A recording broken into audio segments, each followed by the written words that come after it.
Rise and shine, it's More World Card Time, and Dan the Great Curator. It's another episode of our live stream between two slabs. And believe it or not, folks, it is pouring in Southern California. And Dan is still in Texas. So, Dan, you're going to be greeted with some rain when you get back to Orange County, buddy. Oh, great. Can't wait. Yeah, well, we need it, we need it. It's not the only thing we need, but we definitely need rain for sure in Southern Cal. Right. How are you feeling? I'm exhausted. Luckily, I got back on the flight. I stayed up like I told you I would late Sunday night so I could watch the Crown Jewel. Because I couldn't, I had to not look at YouTube because my algorithms has nothing but bunch of wrestling podcasts and everything besides just cards and news. I also have House of Dragon, Game of Thrones podcast and wrestling podcast, so I can't look at any of that stuff, man. And Andor and everything, so I had to watch it, and I stayed up till 3 a.m. Have you seen it yet? I have not. I already know what happened with the Roman Reigns and Logan Paul match, so we can talk about that a little bit. But overall, without giving me spoilers of the rest of the matches, was it good? Yeah, it was surprisingly good. It kind of weirds me out when the women have to wear these full body suits because I understand because they're in Saudi Arabia and that's just the laws there of the land of Saudi Arabia. But still, it kind of makes me cringy.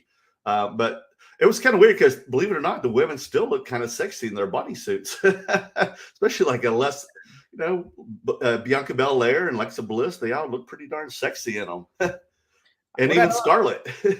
What I don't understand about that is they know that that's part of the wrestling product, that these women dress in their ring gear, right? That shows off their skin, but you're not allowed to do it there.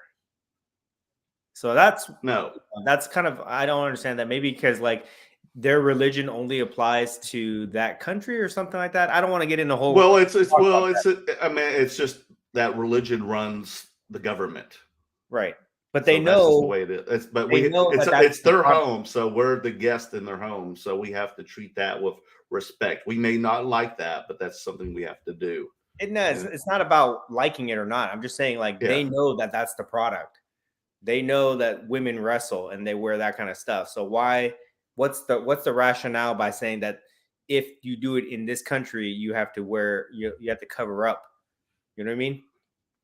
Yeah. Otherwise they can, but you understand they could arrest the women or fine them. No, I know that. I know the consequences of it. I'm just saying, if they disapprove of women wearing that stuff, then why are the women allowed there to begin with? There, because they know that that's part of the product, that's part of the entertainment of it. Well, I think that's what WWE just worked a deal with them. Yeah. On this, let us have the women, let us because I think at first they wanted a headdress and head covering and everything. The first women's match was like that, where they wore everything. Yes. And then they're can we kind of tone it down a little? Can we just have bodysuits, but their hair still? It's obvious that they like women's wrestling out there because they had the matches, right? Right. And, they were pretty wild and crazy too, especially the Belair versus Bailey one. That's the one that was last person standing and they had ladders and chairs and everything. And as I understand it, the prince who pays for all this, he books the matches. He books these fantasy matches, because they're not part of the storyline of the continuing WWE storyline. They're oh, really? They're fantasy matches. So presumably he's booking these female matches, right? Oh, wow. But he's not letting them do their full thing when he knows that that's part of the product. I wonder if when they watch wrestling on TV out there, if they block out the women's wrestling. You know what I mean? No, because the people who are going to own cable to watch wrestling already have money and say so. Yeah, so they know that that's a product, but why do they not allow this? That I don't understand. I mean, if somebody is from there or understands that, it's okay to watch it. It's another thing being there. I'd love to get an explanation on why specifically, they're not allowed to do that in country versus like on TV. You know what I mean? Right. Anyway, so that's But cool. it was actually shockingly good, and Logan Paul was like performed like a veteran, even He though he's hurt is. now. He is. He might have a future. He might have I a think future in so. wrestling. You know, he did hurt his knee though, so that's really unfortunate. And I heard he's pretty much out till the summer now. Oh, okay. Well, I So mean, no WrestleMania for Logan oh Paul, no unfortunately. WrestleMania. That sucks Nope. because We won't see him. he's But good. maybe his brother will get into it, Jake Paul, right? Yeah, I would like to see more of a character from him though. I'm Like sure you'll get that. I think his brother Jake Paul has more of a wrestling personality where he's just Oh, really? he's a heel and he just talks shit about everybody. You know, I think Logan's a little bit too nice, to be honest. His personality is a little bit too nice, but he is like he's like made for wrestling. It seems like crazy. No, But so yeah, I wonder if, like, in the near future, I don't think Impeccable has any. I mean, has anyone made any Logan Paul cards for the WWE? they I don't think gotta so. have it. They're going to eventually have to. They They have to gotta work a have deal. it.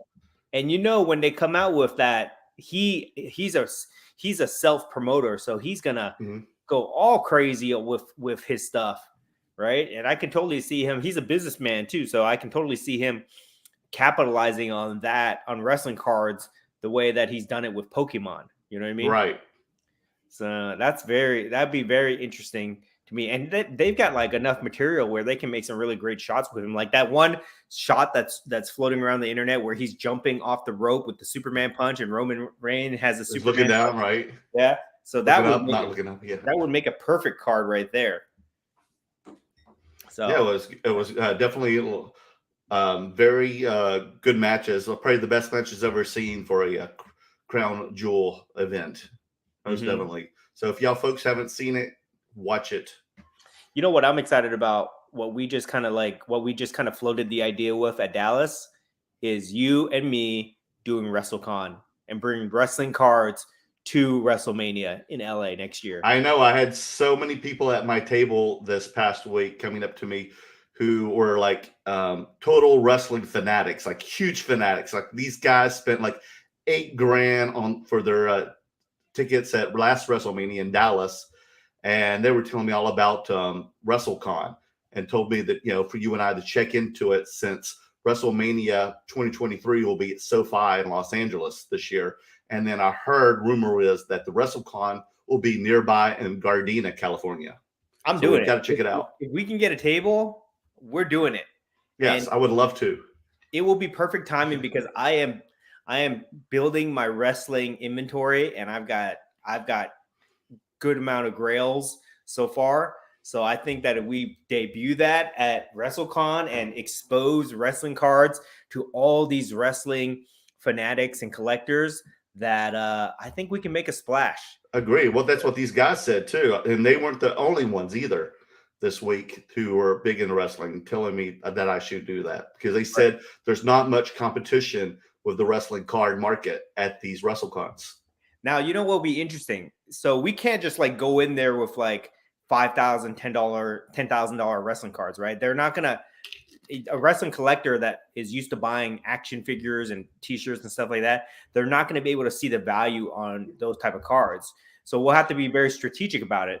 But we could go in there with like $50, $100, $200 cards of all their favorite wrestlers, and maybe that will kind of like be the gateway into them collecting if they can buy something like reasonably priced, or if we have like any like low end wax that we could bring and show them the joy of ripping boxes and things like that. I think that would be very interesting.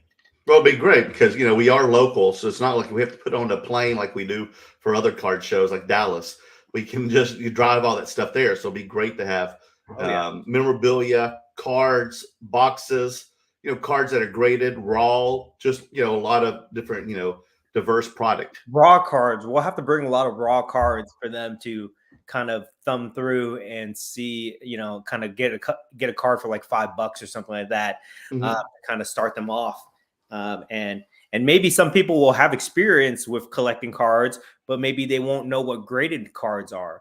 You know what I mean? Yeah, I can see that. So Definitely. we'll have to educate them on graded cards and why they should pay a premium for something that's graded, right? But I'm excited about that, just to be able to like be surrounded by people who appreciate wrestling. So we definitely have to make that our mission. We have to reach out to those organizers, those show High Spot promoters. is her name, and then we find out also who is going to be there for the autographs and make sure we get those cards as well. Oh yeah, for sure. So excited about that. If anybody's a wrestling fan and they plan to go to WrestleCon or WrestleMania or anything like that, you know, let's plan something big where we can get a big support group out there and show up strong. It is. So, yeah, I'm really looking forward to it. So what week is the WrestleMania? Do you remember? Is it the big first weekend of April? I don't know. I think it is. We'd have to look it up. I'll look it up while we talk. So you're still in no, you're in Austin right now, right? Yeah, I'm in Austin, just taking care of some business out here, and then but I am going back home tomorrow, so glad for that. I need to go home because I've got some packages. I've got some big cards that I've been buying. I haven't been spending a lot of money at shows, but I've been spending a lot of money online lately on some of these auctions. So I've got some grails that are coming in this week and next week that I'm excited about. I know, and I got a PSA sub that came today today, I think. So I'm excited to reveal those with you guys. Now, are these Star Wars cards or what? Not Star Wars cards, wrestling cards. Wrestling cards. Oh, you're already gearing up, man. The pump now is wrestling, guys. Oh my goodness. Okay. Yes, between two slabs, WrestleMania edition, guys. But this time of the year is when I start to build up my wrestling, and then when the Royal Rumble comes in January, I think it's in January or February or something like that. When the Royal Rumble comes, right? It's like mid-January. That's the start of WrestleMania season, and we're going to be talking a lot of wrestling during that time, guys. So I'm gearing up. Not necessarily that I planned it this way, but it's just I keep seeing these grails pop up online on these auctions, and I have to go for them. You know what I mean? I have to go for these one of ones or these rare cards because I might miss out. I might not get another chance. So I've been buying a lot of wrestling lately because of that reason. In fact, I'll just go ahead and show you guys right now the two grails that I got at from Kelly. So grail number one is going to be this Macho Man Transcendent sketch card. Okay, so let me just tell you about why this card is significant, guys. Okay, number one, it's part of the Transcendent WWE set, which is regarded as the best wrestling set ever made. Okay, we'll see what happens when Flawless comes out, but until Flawless comes out and dethrones Transcendent is the king of wrestling cards. So that's totally my favorite. That's part why this is a special. Second piece is that it's a sketch card. This is not a print. This is not a print. This is an actual sketch, similar to Marvel sketches, man. Similar to Star Wars sketches, but it's different because in wrestling, they don't have sketch cards in all the products. Only this one. Only this one is when they have the sketch cards that they released. So that's why this is significant. And this guy, Dan, do you know this artist, Dan Bergren? Is he the guy that does all those sorry, my daughter came in here. Is he the guy that does all those art pieces that you can buy on WWE? I'm not sure. I think he is. I don't know. I think this guy's pretty well known as a WWE artist, but that's why this is. He doesn't have many followers on Instagram, but he does all kinds of stuff. He does Star Wars. Looks like he does DC. Oh, maybe it's not. Maybe I'm thinking about the guy named Star Trek. Rob somebody. Yeah. But and then the last part is that this is Macho Man, one of my all-time favorite wrestlers, one of the best wrestling characters of all time. His personality, his promos are legendary. So super glad that I got this. This is a one of one, guys. Okay. Yeah. One of one sketch. And who knows, they'll probably never, ever do a sketch card ever again of this because Panini doesn't do sketches as far as I know. Oh, that's right. Yeah. So that's grail number one. Grail number two is added Bobby Lashley Superfractor to the Transcendent Collection. I'm starting to become a Superfractor hoarder here, guys. I've got Bret Hart Transcendent. I've got Charlotte Flair Transcendent Superfractor. I've got Sergeant Slaughter Transcendent Superfractor, and now I've got the almighty Bobby Lashley Superfractor. Right, and then after last night's episode of Raw, definitely looks like he's going back to the dark side. There is. Oh, I hope he brings back the Hurt Business, because that was his best run. I know there's rumors about that, because both guys were on last night wrestling, but they were jobbing to other wrestlers. I mean, they were over for sure, and it's so stupid that they broke them up for whatever reason. No reason at all. It was just like very sudden. I like them a lot. I like the Hurt Business, but anyways, so there's only 53 total WWE Superfractors ever created. Only 53. And I've got 4 of them, guys. So, and I know some other people that have like 3, 4, 5, and things like that. So, see, I feel like you could sell those at the WrestleMania event, because the seats at WrestleMania are not cheap, folks. Like, we have another friend, EJ, the promoter. He bought some in like mid, tier level at SoFi, which is like, middle up at the stadium, and those tickets are still $1,000 each. Mm-hmm. At the retail from Ticketmaster, straight up. Yeah.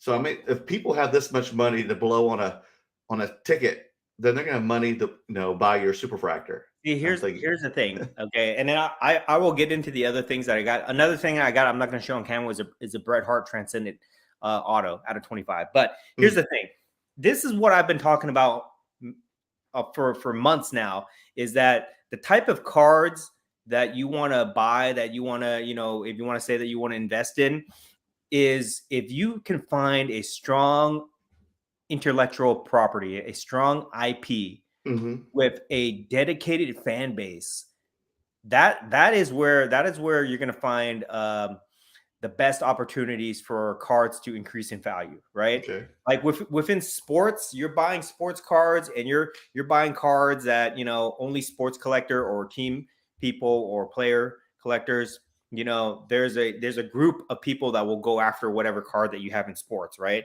But that group, that community, in my opinion, is very small compared to the type of groups that collect wrestling, for example, or Star Wars collectors, or Marvel collectors, or Disney collectors, or any of these things that we talk about all the time.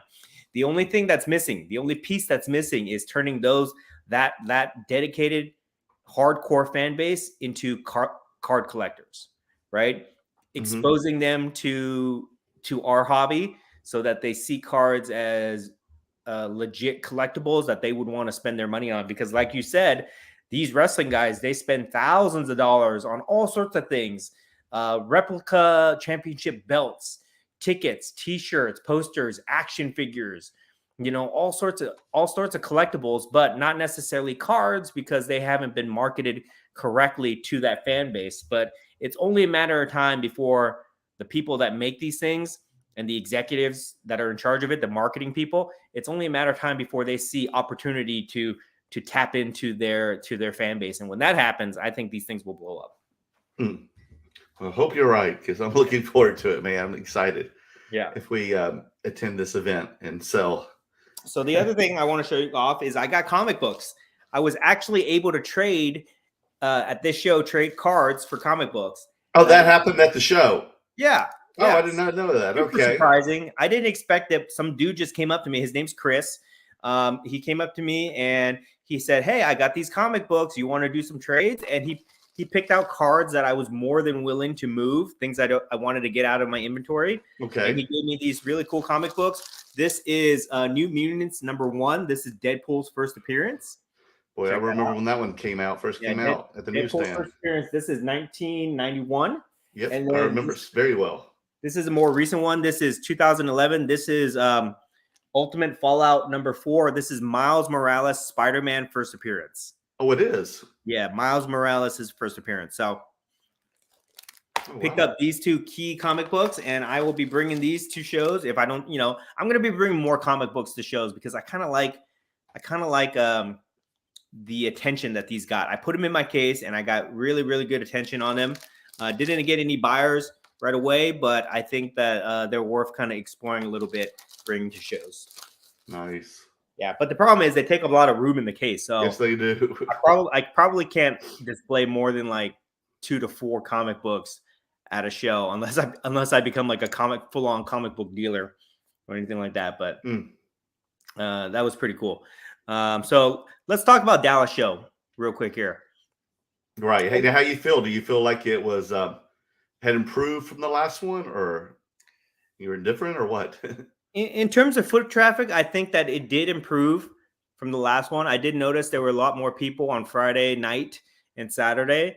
Sunday was pretty dead. Honestly, Sunday was pretty dead. But I did get some good sales on Sunday, so I can't really complain about that. But it was the same size as last show where it was like 700 plus tables. Mm-hmm. Okay, so I definitely think that affects it a lot, to be honest. I think that really, really affects it, just because you're taking a lot of people off the floor. But I would have to say, even though this is probably my worst Dallas show that I've ever done in terms of sales. Really? Yeah, my worst one in terms of sales.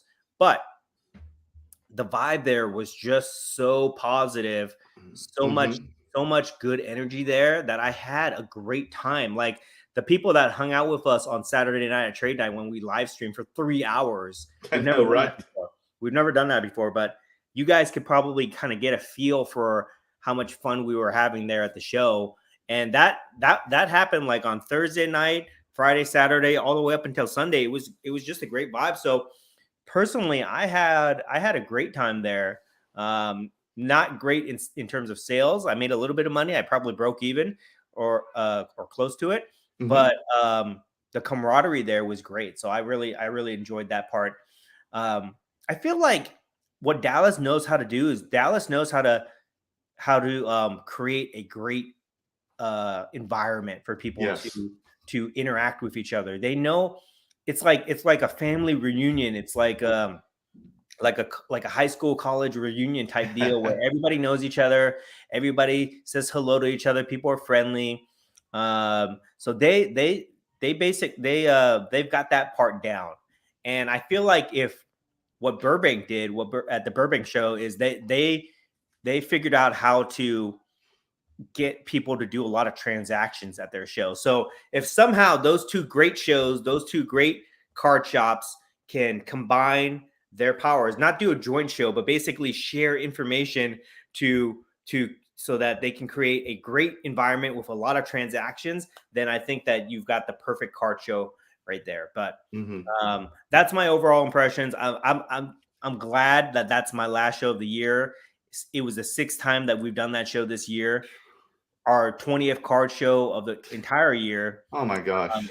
So this is it, guys. We're done for the rest of the year. No more shows in November. No shows in December, unless it's like a local one-day show or something like that we walk, but we're not going to be setting up. We're not going to be traveling anywhere.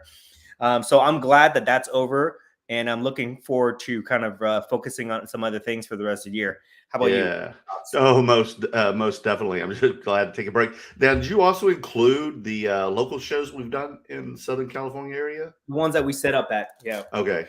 So yeah, oh my gosh, I feel like I've done 50 at this point. It sounds so exciting to travel at first. Then by now, the end of the year, my body and I'm just beat. I feel toe up. So I'm ready to just relax and get some things done here at home and just work on me. Part of our evolution is the first year, 2022, right? No, 2020, sure? Right? Yeah. No, you're right. 2021. 2021, it was local shows. We did a local show every weekend, or I did anyway. Oh yeah, last year, yes. And sometimes I would do like two or three local shows, like Friday, Saturday, and Sunday. And last year in 2021, I probably did close to like 50 shows, okay, where I set up. So that was the first year was local shows. And then once we got to a level where we kind of outgrew the 30, 40 table shows, this year was about traveling. This year was about branching out, going out of state, out of Southern California, and going to different shows, which we did. We committed to that at the beginning of the year, and we did that this year. And we learned a lot. We met a lot of people. We got a lot of great cards. We had a great experience. But now next year, I think we have to kind of hone it in a little bit and we have to pick the best shows that we can go to where we can have the best experience and make sales and things like that. So I think next year we'll probably cut down the shows from like 20 down to like maybe 10 or less, right? And hover around that 8 to 10 show mark, including the nationals. So that's going to be the plan going into next year. But tell me, what was your experience at Dallas? In terms of sales. Well, I mean, I don't know if it's saying much or anything, but I did much better this time than the last 2 times at Dallas combined. But I mostly sold cards in the $100 to $200 range. That's it, and that's small of a window. What was your highest sale? I mean, on one card, yeah, like $200. Okay. I don't think I ever went over 200. Everything stayed in that 100 200 range. So same thing with me. My highest sale was $400, but okay. Other than that, that's an outlier. And I know where that card went to. Yeah, that was an outlier. The biggest sale was probably like $150 or something like that. So a lot of like micro deals where I was doing like $50, $100 here and there. I sold you know what made me the most money? What was it? The Pixar boxes. Yes, that's what I figured. Cards. That's what made me the most money, and that was just like totally by accident. But yeah, that's so funny. Well, we discovered those on Saturday. Yeah. Morning, we told them, and our neighbor next to us, Jake, had discovered them, and we saw him open. We'll tell that story in a minute, but okay, jump ahead. Yeah, I want to finish up my point here. Okay, is that go ahead. Sorry, I'm definitely noticing that people are just going back to like smaller, like lower tier items to buy. Right, they're buying just like a couple $100 here, $50 here for themselves. The people that are buying cards to flip, they're still spending, hundreds or thousands of dollars on cards that they're flipping. They're still playing that flipping game. But for us, we primarily sell to collectors and people like that, they're not spending big money on cards right now. So, take that as however you want to take it in terms of how it's a reflection of the economy or things like that. But that's what we definitely saw at this show for sure. Now, let's talk about Pixar and what happened there. Okay. Because I know a lot of people are gonna accuse us of things with this, but this is really interesting. This is probably the most interesting thing that happened to me at the Dallas Card Show this weekend. So we get there on Thursday, right? And the guy next to us, his name's Alex. He had all these wax boxes, like Japanese stuff, Japanese Pokemon, Weiss Schwartz cards, things like that. And he happened to have a stack of Pixar boxes, which I guess just came out like a month ago or something like that. I had never seen them before. And the box, they don't show you what the cards look like. It's just like a white box. Can I show what it looks like? Yeah. You want me to show it? Okay. Yeah, go ahead. It's just a black and white box. So you don't know what the cards look like, right? Unless you look them up or something. So anyways, I didn't think too much about it. But I just saw he had this huge stack. Like he had like 20 boxes. And from Thursday to Friday, I keep seeing people stop at his table and ask him about this box, this Pixar box. And they're like, oh, how many do you have? Do you have any singles? What did it look like? Blah, blah, blah. And I'm just overhearing it because he's right next to me. And I just keep noticing that the boxes keep going down in terms of how many he has. He starts off with like 20, big stack of 20, and it goes down, down, down. And people are buying these boxes at like $75, $80 a piece or whatever it is that he was selling. And I keep looking at him like, you know what? For $80, I might buy one, whatever, right? And then what happens is he basically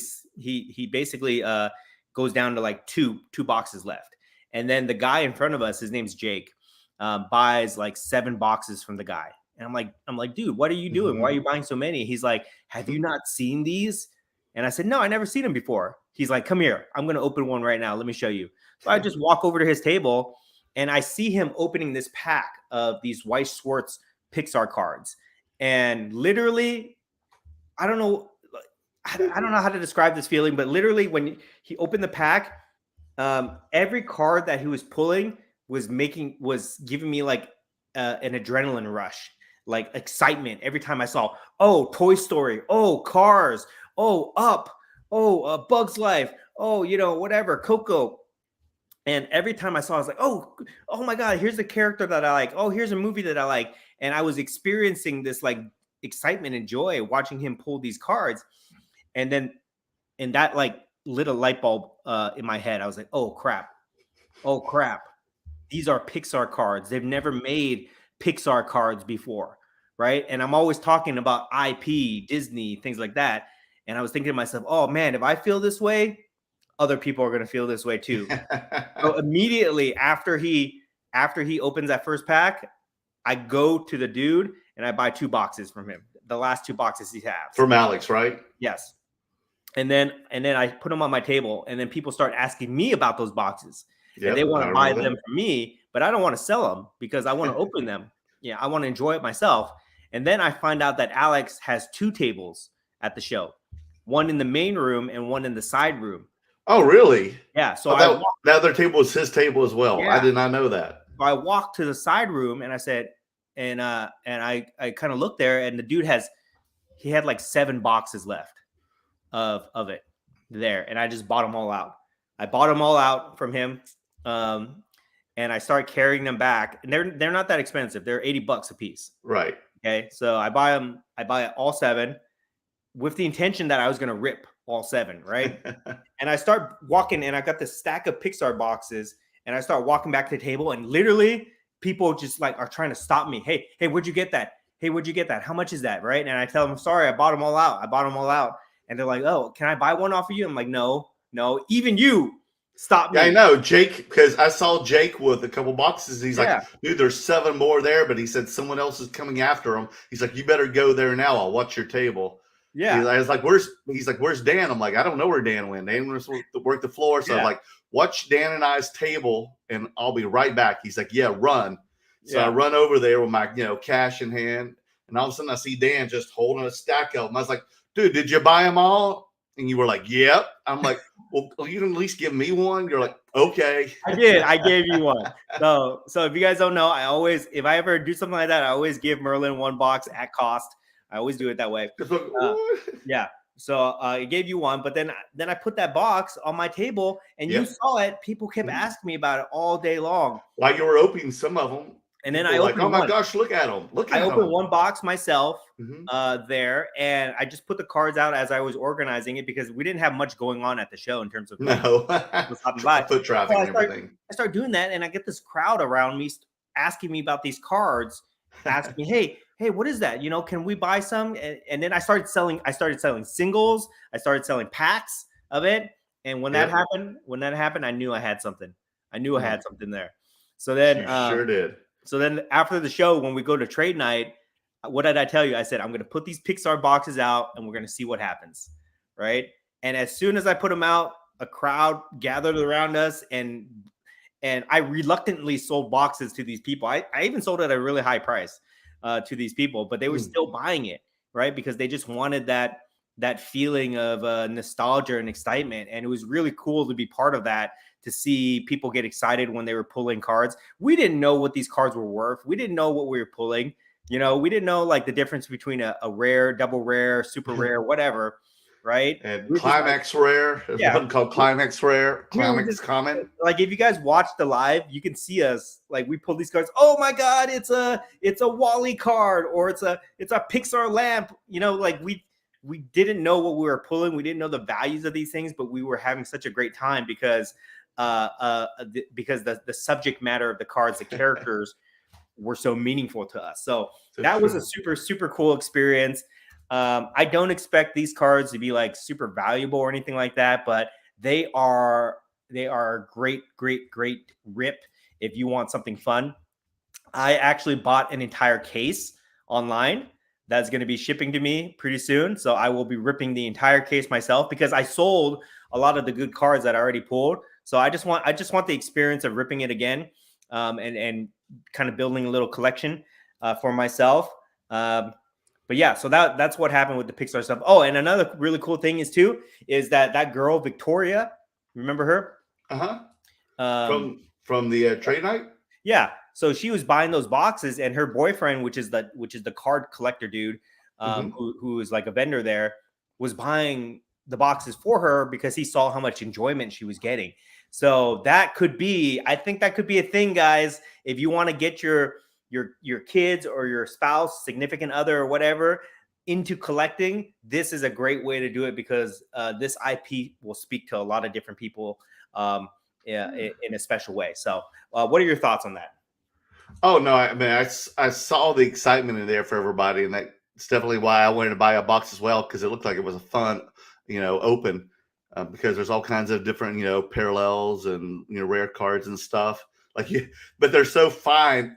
You have to look with my magnifying glass to see what type of rarity these type of cards are. They have coding underneath them, but they're so tiny, and the rest of the stuff is in Japanese. And now these are these TCG cards? Yes. Yeah, it's a TCG. Because I see on some of it, it's listed as CCG. What's a CCG? I have no idea. So I guess it's like TCG. So again, like, we don't know what we're looking at. These things could be super valuable, or they could be like worth nothing, pennies to us, to many people. But to us, they look really cool, because again, to my knowledge, I've never seen Pixar cards before. We've had there's like Toy Story cards from the 90s, early 90s, which are kind of hard to get. But as far as all the other movies, never done before that I know of. So yeah, you think there'd be a company that would license this and have them out here in the US. Yeah, so that's why this card is special. And I mean, I guess that's what they're doing next year with the Disney Lorcana stuff, right? Next year, is that what they're going to have they're going to have the Disney TCG in English, but that's not till next year. And those cards are super expensive right now. But these are the perfect gateway card for a lot of entry-level collectors, because they're not that expensive and they're very well done, and they're awesome. They're awesome. So highly recommend you guys check that out. If you are a Pixar fan, go check it out. You will not be disappointed. No, there's some really cool shiny cards in there. Definitely. Right. Okay. Pleasant to the eye. Anything else you want to talk about with the Dallas show? Yeah, it was just good. I mean, it was tough, and I think I talked to a lot of the other people. It was really tough selling, big upper tier cards, in the $1,000 range. The only people who I feel like that drew that type of interest were from other dealers, and unfortunately, I guess the dealers never made money as well to spend $1,000 or $2,000 on. So I guess they were in the same boat we were. So they weren't buying much cards as they had hoped for. Mm-hmm. I think it's probably time we start trying to adjust the strategy and going away from the card show back to maybe online, where we have a bigger audience to kind of show the cards to. So I agree. Me personally, I'll probably try to sell a little bit more on eBay, a little bit more on Instagram sometimes, or things like that. But I think that's where the focus has to shift, because you need a larger audience. Because these card shows, they're getting bigger, right? They're getting bigger, but they're not drawing in the buyers or the foot traffic to support a bigger show. And I don't think that's going to change. I think next year the shows are just going to get bigger and bigger and bigger. I would not be surprised if we saw like an 800 table show at some point. Oh my gosh, like we need another 800 table show. I feel like these promoters, they're trying to get to 1,000. They're trying to get to 1,000 table show as their milestone benchmark. But I just don't know if they have the community or the crowd to support a show like that. So we'll have to see. Well, in your opinion, though, in 2023, do you think it might be best if we did a couple smaller shows? Do you think the smaller shows might end up being better in the end? I don't know. I mean, like out of state, you mean? Just in general. Out of state show, I don't think it's worth us going unless it's a multi-day show, because with all the travel costs involved. Right. Like, it wouldn't make sense for us to fly anywhere for like a 1 day or a 2 day show. Is like 50 tables. No. Locally, I guess we could do some, a smaller show and just kind of just for fun one day, just like just like we used to, but and kind of see where it goes. I mean, that might be worthwhile because the costs involved are a lot less. And luckily they I don't know if they listened to us or what, but they started to slow down on having 4 or 5 shows every weekend. Right. You're not having that anymore, like we were complaining about halfway through this year. Yeah, I just feel like all these marketplaces, like the online auction houses and the show scene, the show promoters, I feel like they're stretching us too thin, and that's saying it in a nice way. That's saying it in a nice way that they're stretching us too thin because there's too much turnover. There's too many transactions going on every month that it feels like it's wearing us down to the point where the transactions are not as big as they used to be. Right. And in order for us to maintain the level of transactions, and when I say that, I'm talking like buying, selling, trading, for us to maintain the same or to keep up the same level of transactions, they have to get smaller. You know what I mean? So instead of buying like 2 or 3, $1,000, $2,000 cards a month, right? Which is very expensive to begin with. Now we're buying like 5, 10, $500 cards a month or $200 cards or whatever, right? Just to try to keep up with everything. And it's a lot, guys. It's definitely a lot. I did talk to a consigner from an auction house. I don't want to mention his name or the auction house, but I did have that conversation with him. I'm like, dude, do you think that you guys are just selling too much stuff? Like how do you find the buyers to support all these auctions that you're having every month? And he told me, he gave me the inside information. He said that what we're doing is we have to scale towards, in order to scale the business up, we have to make the prices and the cards go down. So they have to sell a lot of like lower end stuff to kind of meet their quota to make their money, right? Instead of those big auction houses those big auctions that they had before. So that's kind of interesting to see. I think we're going to see more of that going into next year, where it's just like more transactions, just kind of like spreading out, spreading the money that's in the hobby. It's going to be spread out really thin over next year until we get that next big influx of collectors come in and put a lot more money into the card scene. Oh, most definitely. I mean, because how our performances from the beginning of this year to now has lowered a lot in sales and expectations. Right. Do you agree? For sure. And maybe part of that is how we've shifted our cards. We've shifted our cards to like these niche categories, Marvel, Star Wars, things like that, wrestling, and well, I think maybe though, I mean, because that's how I went into 2022 and the Dallas Card Show at the beginning of the year when you dragged me in there and you're like, Merlin, bring all of that stuff, right? Because they're going to love it. And I think it was so new and novel at that time that people were eating it up. And now they've gotten acclimated, or you see other people selling those same cards, so it's not so, a unique item anymore. What do you think? Yeah, I mean, that's part of it. I think that's part of it. It's still very niche. Also, I think that we are focused on collectors. So collectors are a little bit more picky about what they spend their money on. They're not necessarily looking to flip cards, things like that.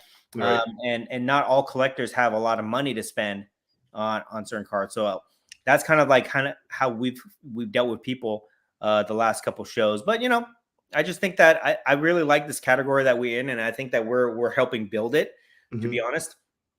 So we'll see what next year will hold for those those pop culture cards that we've been pushing. Yeah, because my pop culture cards this time were pretty cold in the market at Dallas, but I did pretty well bringing some of my sports, my soccer, and especially wrestling. Wrestling has definitely picked up in sales, and I did sell like a couple of handfuls of wrestling cards while I was there. For me, Star Wars was my best seller at the show. It was? Yeah, that's what I transacted most with the Star Wars cards. So I'm still seeing a lot of interest there. I'm actually seeing a lot of people get into Star Wars and start, trying to collect it. So that's going to be very exciting. So that kind of leads me. Let's transition from the Dallas show, and we'll talk about upcoming event that we're planning with DAP Sports. Oh, really? Okay, yeah. I love it. So we've been talking about this for a long time, guys. That we're going to do a Star Wars themed night at DAP's Sports Card Shop in LA. So now that we are done with shows, me and Merlin, we are going to spearhead this, and we're going to plan this show. It's going to be the way that stuff we've been dreaming of. Yes. The way that I envision it, it's going to be an art gallery type display. It's not going to be a card show. It's not going to be buy, sell, trade. That may happen, but that's not what this is going to be about. This is going to be an art gallery type where we're going to be displaying rare Star Wars cards, superfractors, original pieces of art. We'll have maybe some artists, like maybe Randy Martinez might show up there, sign some cards, and show off some of his artwork. But it's gonna be like an art gallery type display, and I'm super excited for that. So you guys are gonna hear us talk about that a lot for the next couple of weeks as we start to put it together, and then we will do a live stream from that night for you guys, so you guys can check it out. Those of you guys who are not in the area and won't be able to attend, but definitely it's going to be fun. And if anybody has any rare Star Wars cards that they want to put up for display only, you're welcome to contact us, and we'll see what we can do to get it in there. Oh, most definitely. Oh my gosh, did you notice Daps's table this time? But he hasn't even been to Dallas, I'm thinking, in like 6 months, has he? Yeah, and he had all Star Wars cards. Yeah, talking about pumping and dumping. Yeah, he had all Star Wars cards there. So that dude is serious. He's ripping Star Wars. Put us to shame, man. He's ripping Star Wars like every night now. So oh my goodness, he's definitely in it. So I think that this night that we're gonna have at his shop is gonna be super fun. He did, and then someone who is it? Corey SYS. He made the giant Kurosawa slab. Yeah. Show your slabs, yes. Yeah, the giant Kurosawa. So that was pretty cool. Eric, the Pop Count just ripped the entire Galaxy box last night. He live streamed it. I was watching it until like Eric 2 a.m. Eric Estrada, Pop Count was? Yeah. An entire case, like 12 boxes or whatever it was. Eric opened an entire, what's that, 12 boxes? Last night. Yeah, and he was pulling some good stuff. Like purple refractors, X-fractors. So did you watch it? I watched half. I came in halfway and I watched the whole thing for like an hour. Oh my gosh! Yeah, I was at a concert actually last night. Yeah, it was pretty crazy. Oh my gosh! I have to check it out. Was it on Instagram? Yeah, Instagram. On Pop Count. Yeah, so you can check that out. Okay, so we'll get the comments in a little bit here, guys. I know. I was going to ask you one more thing though. Okay. Did you notice, like, speaking of, because you were talking about the consignment places and everything, or auction houses. I mean, if you noticed at Dallas, there was a lot more. I felt like all the grading companies and auction house people or consignment people were all there this week, more than usual. Yeah, they definitely had a strong like corporate business presence there. They had all the grading companies, some new ones that I've never seen before, like Arena Club was there. They're based out of LA, aren't they? Yeah, HGA was there. SGC for the first time, was there. Yes. SGC Beckett was there. Was PSA there? I don't think so. No, but then you had like PWCC that's always there. PWCC, ComC, Market Movers, ComC. So they had all those companies there, which was interesting to see that they were setting up booths and things like that there. So that was pretty cool. I don't mind those guys. I don't mind those guys setting up there.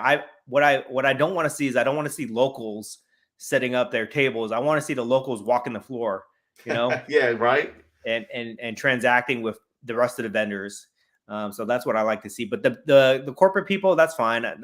The more of them, the better. I'm sure they probably pay a lot more money for their space than normal vendors. But yeah, definitely saw a lot of that. Yeah, well, in the end, I didn't make killer amounts of money like we have at the beginning of this year, but I probably had one of the best times ever this week. I would say so. It's probably, I mean, if I'm not counting how much we sold, it's probably my favorite show of the year in terms of just the time that I had. It was fun. Like I said, we just kept that live stream going Saturday night forever. And when we first set up before the power went out, I was definitely low energy. I'd rather go and take a nap, for the rest of the night and never come back. But you and I went, and a few other people, when they ate dinner, when the power went out at the hotel, came back. I reset up the live stream. Then we started opening up those Pixar boxes, and my third and fourth win all kicked in at the same time. And we were there till 2 a.m, 3, I guess. I have no clue because it was daylight savings time and we got an extra hour of sleep. That was awesome. I think we might have to start. We might have to make that a regular thing. I know. At these well, Kyle and Ruben, the promoters of the show, said they would love to set us up on the stage there anytime we would want to. So I was like, oh my gosh, people would probably hate us up being up on stage. And we, for 3 hours, we had a consistent number of people in the chat. We had like 30, 40 people in the chat for the entire period of time that we were live streaming. So that was pretty good. And other, big name people on social, media that are big on Instagram and YouTube who were just popping in and being on our, show throughout the night as well. Yeah, that was a lot of fun, having all the run-ins of people and stuff exactly. Like that. Yeah, so yeah, it was a lot of fun. I really loved that, and I was kind of sad to turn it off that night and go back to bed. Yeah. Okay, all right. So before we get into comments here, I've got. Oh yeah, I was going to ask you. Well, since we were talking about doing the live stream Saturday night, one of the topics you're talking about was love what you collect, pump what you love. And you know who that's regarding about, some of the haters on your YouTube that love to hate you, Dan. Like, people love to hate Ric Flair, but Ric Flair was such a badass that people who even hated him loved him. And I feel like that's what's going on with you. I don't want you to get a big head or anything and carry around the Ric Flair belt, but you kind of are carrying around the Ric Flair belt, metaphorically. It's really just those three idiots. Well, I should say this. Let me clarify this. I feel like each time you talk about them, though, it kind of stirs the pot. Okay. Well, I mean, I never really mentioned them by name as much as they mentioned me. They had a whole live stream and they talked about me for a couple times during their live stream. Okay. But really, okay. So let me clarify this, because there's 3 people involved, but really after people started sending me some clips of what they were saying, really it's only 2 people. It's only 2 people. Yes. Okay. It's AIH, who he's harmless, right? Right. He's just obsessed with me. I'll say it again. The dude is obsessed with me. He piggybacks off of my content. Every video that he makes, once a week, he makes a video where he makes a reaction video to everything I say. And I think that he's just doing it because he can't talk about anything else. He wants to be relevant. He wants to gain a following in the hobby. So I understand that, and I would encourage him to do that. But he's trying to do it off of me, which I don't think is the right way. If you want to do it, talk about more positive stuff, show off your collection, talk about Funko Pops. Just try to bring value to people in a different way, where you're not trying to attack people or tear people down. And I think that you'll get more people to follow you. Or at least you'll get more quality people to follow you. So that's my best advice for him. I'll always say that to him. As long as he doesn't get out of line, he's pretty harmless. Those 2 other guys, the Radio Brothers, what I found out was what I found out about those dudes is that one of them is actually normal. One of them was actually defending me. Somebody brought this to my attention. Oh, yeah, really? Yeah, somebody brought this to my attention that one of them was actually kind of defending me. In a way, he wasn't really attacking me. He was giving me credit for being passionate about what I do. So that was cool. That was really surprising. He's the normal one. The other one is a sociopath. The other one is off his rocker. He's a sociopath. He gets all worked up about things like this. This guy, I hate this guy. He's a blah, blah, blah. He is insane. So he's probably the one that got in trouble when they were growing up or something between the 2 brothers. So that one brother that was reasonable, I don't know his name, but the one brother that is reasonable, got no issue with him. He's cool. The other one is a sociopath, and that guy, he probably needs to be locked away a little bit, but he's talking about me again. So, those guys, they have a bigger platform than me on YouTube. So they're just, every time they talk about me, every time they mention my name, they use my picture, they call me out or whatever it is. It just brings more exposure to my channel, which gets me more followers. So I'm all for that. If I was going to give that guy some advice, I'd probably say just kind of relax a little bit. He gets really worked up. Yes. Really worked up. Like he looks like he's about to like have a stroke, an aneurysm, a stroke or something, because he's so upset about these things that don't matter so much, like cards in the hobby, right? Like you think that he was talking about politics or foreign policy or social justice issues or anything like that, but this guy's just talking about things in the hobby, right? Or he's talking about me specifically. He's talking about me, what I collect, how I conduct myself, how I interact with people. And it's just like, dude, you don't know anything. You don't know anything, right? Like you never met me before. You don't know anything. He probably doesn't even watch my content. He probably watches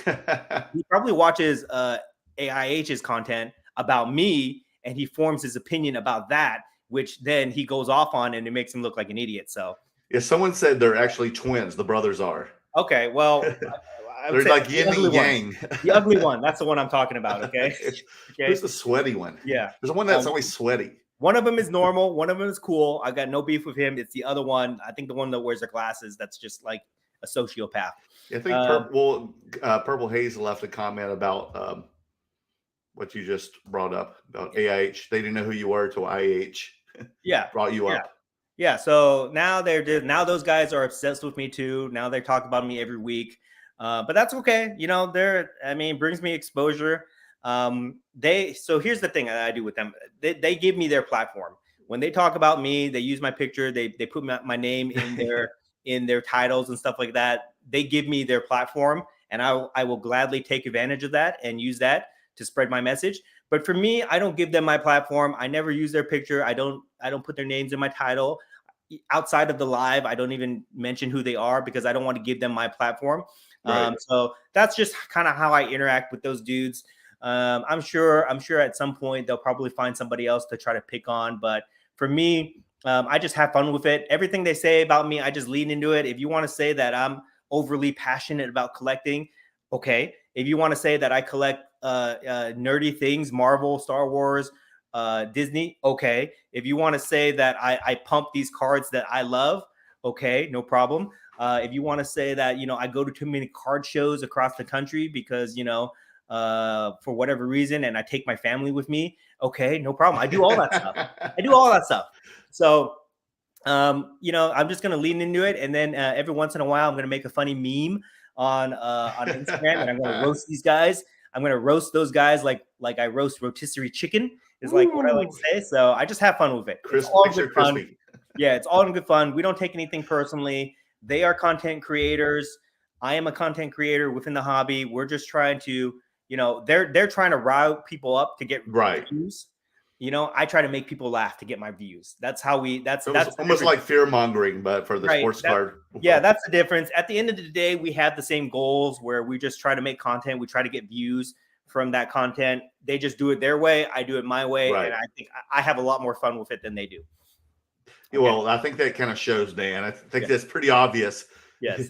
You don't have to defend yourself that hard for that. And to be honest, I might be having a little bit too much fun with it because I've got a whole stack of memes that I've been saving, that I've been ready to unleash on the next guy to mention my name. So I'm kind of glad that they kind of talked about me a little bit in their lives. So now that I get to release these memes out to the world for everybody to enjoy. So it's going to be a lot of fun. Yes. Okay. Anything else you want to talk about? If you can't, what's it say? If you can't take it, then, don't give it. Right. Exactly. Right. Because, for every action, there's a reaction. Right. So don't think there's consequences for what you say. Yeah. And see, here's the thing. I can't when they attack a lot of people. They attack a lot of people. Yes. Right. But most of the people that they attack have bigger platforms than them. Like Ken Golden, right? When they were attacking him, Jeff Wilson, right? Mojo when they were attacking him. Yep. These guys have bigger platforms than those dudes. So those guys, they're not gonna stoop down to their level and attack back, right? They're too big. Mm-hmm. For me, they've got a bigger platform than me. They got a bigger platform for me. So they're actually attacking down at me, and for me, it's okay for me to attack back up. Mm-hmm. Because I get to hijack and use their platform to promote myself. So and that's why I don't attack AIH or anything like that, because I've got a bigger platform than him. It would not look good for me to beat up on him or anything like that, right? I just let him do his thing. He's harmless to me. But for those guys, I'm allowed to kind of push back on them a little bit because they've got a bigger platform than me. So I will gladly hijack their platform as many times as I can to gain the exposure from that and have fun with it. Now, would you ever be on their show if they ask you? No, I wouldn't, because I wouldn't. Here's the thing too. Like I will do interviews with a lot of people. I've done a lot of interviews with different podcasters and things like that. But I've said this many times. Time is valuable to everybody, especially me. Our time that we have is valuable, and how we spend our time, should matter. And the time that we have in the hobby is even more valuable, because we all have jobs, we all have responsibilities, we all have families, things like that, outside of the hobby. So we don't have, all our time that we can dedicate to the hobby. So the limited time that we have to spend it in a way that brings value and joy to us, right? So if I have like half an hour or 1 hour to jump on somebody's live, I'd rather do it with you. I'd rather do the lives with you or somebody else I like. I'm not going to go over to some asshole's live and fight with him for an hour or whatever it is, just because they want me on their channel for whatever reason. I'm not going to do that. It brings me no value. You know what I mean? Mm-hmm. It brings me no value to that. If I have extra time, I'd rather spend it with the people that I care about, my friends, my family, and people that we can just talk about the hobby the way that it's meant to be talked about, which is not necessarily talking about controversies, not fear mongering about the market, but basically just like nerding out about cards the same way we did at the beginning of this podcast when we were talking about Pixar cards, Mm-hmm. So that's my answer. That's why I'll never go on their shows, because it's just not worth my time. They agree, because so many of their followers will always like hit me up too. All the trolls are like, well, if the curator, or as they say about you, the pumpinator, if he would just go on their show, we could all clear the air and everything will be hunky dory after that. Obviously, no more hanky panky. Yeah, obviously those guys, they just want to see conflict, right? It's entertaining for everybody that's not directly involved in this. It's entertaining watching people fight over these things, right? But for the people involved, for me, I've got better stuff to do. I rather do a live stream with you, or I rather do a live stream where I'm ripping packs or something like that, rather than jump on some sociopath's live stream and just have him freak out for an hour or so. Most definitely. Yeah. Okay. Anything else you want to talk about that? Oh no, just go on to the next, buddy. Okay, let's get down to some of these comments here, because I know people have been waiting patiently for us to get to some of these comments. So we will try to get to all of them for you guys here. One thing I want to say this too. Okay, one thing. The last thing I'll say about that too. A lot of their followers are also sociopaths. Okay, so these people that go into our chat and try to attack us, and especially attack you, because I know you get a lot of heat. I know you get a lot of residual heat just from being associated with me. So those people, because you've already blocked these people, and I haven't. Yes. So you're nice. Guess, yeah. you're nicer than me, because I block all these people, so they take out their frustrations on you. Unfortunately, I'm sorry. Let's go after the sidekick. Yeah, I'm sorry about that. You're not a sidekick. You're not a sidekick, but like they call you that. But that's what their mentality is. Yeah. So those people are also sociopaths, and my sincere advice to those people is maybe find some other content that doesn't rile you up as much as that type of content. You want to follow people that aren't going to create what I call a sense of false grievance in you. You want to find people that make you happy, that make you laugh, that entertain you, not people that are going to compel you to go to some other dude's channel and attack them and call them names and do all these things that would make you look bad in real life. You know what I mean? So maybe just reconsider some of your choices that you make in the hobby and who you associate with, who you follow. And I think that you'll have a better experience. Yeah, I think anyone tell you it's better to engage people than threaten or make fun of them. It's why sometimes they say like keep your friends close, your enemies closer. Right. Like, And be nicer to your enemy, even. and it doesn't make sense when we're talking about this in the context of the hobby where we collect cards. It's not like this is like I said, this is not like we're talking about politics or social justice issues or anything in real life that matters that would warrant such behavior, right? Mm-hmm. We're talking about cards, collecting, like things that are supposed to It's supposed to be an escape.